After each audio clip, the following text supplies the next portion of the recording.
we have the firepower to wipe out every Russian city, just one Trident submarine. And of course, we're not using it and have no intention of using it. But why doesn't somebody in the administration call Putin's bluff?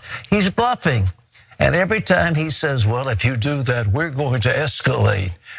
Oh, no, you're not, old buddy. We're going to do you if you try to do us, and we'll make it worse, and you know it. Putin knows we're powerful. He doesn't have much of an army. He doesn't have much of an economy. It's a tiny economy, and he's playing a bluff. But unfortunately, we have a man in charge in Washington who doesn't like to stand up to bluffs. He folds his winning hand every single time. White Jesus is a hell of a drug. How in the hell is Pat Robertson still alive? Okay, let's go ahead and do it. Pat Robertson, who, by the way, was a hardcore Trump supporter. I mean, this guy bent all kinds of rules on his TV station, on his TV network in order to support Donald Trump and all of his insanity. Now he wants the American government to engage in a nuclear fight with Russia. Now, why is he saying this? Maybe because he's closer out the door than in it. But I want American lives to remain intact. Because if we go to war, that means there's a calculation in America of soldiers who will die, young soldiers who will be killed. They will give their lives in that scenario. Well, obviously, Pat Robertson does not care. He previously tipped his hand back in February when he was all giddy about possibly going to war with Russia. Here it is. I think you can say, well, Putin's out of his mind. Yes, maybe so. But at the same time, he's being compelled by God. He went into the Ukraine, but that wasn't his goal. His goal was to move against Israel ultimately. God is getting ready to do something amazing, and that will be fulfilled. And what Putin is doing by moving as he is to set up Ukraine as a staging ground for one of the armies, and then across is Erdogan at Turkey, and you've got between them that little Dardanelles area, and it's going to happen.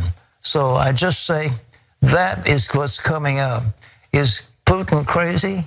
Is he mad? Well, perhaps. But God says, I'm going to put hooks in your jaws, and I'm going to draw you into this battle, whether you like it or not.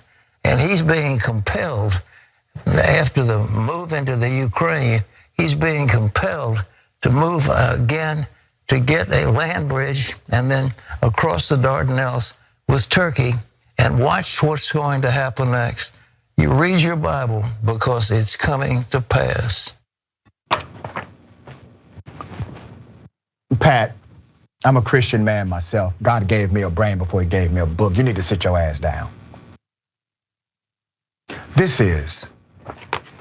You literally have a Christian pastor who people actually listen to, continuing to call for warfare.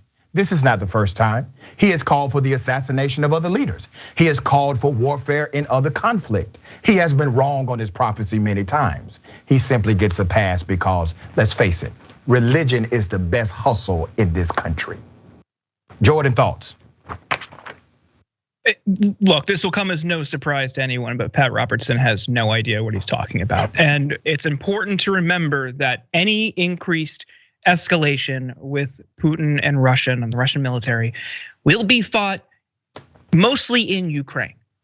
We will not be affected. We'll send people there, but the battles, the bombs, the cluster munitions, the things that are wreaking havoc on people's lives will not be here. And it's very easy for a right-wing, Christo-fascist leader to suggest that we should do this. So we should escalate tensions with a nuclear power. We should wage war with them because they're completely insulated from the consequences. It's very easy for people in privileged positions to call for these horrific acts of human violence and atrocity when they know they won't face any blowback. So this is, we see this throughout the right, but it's extremely troubling as these calls for war continue to grow. Yep.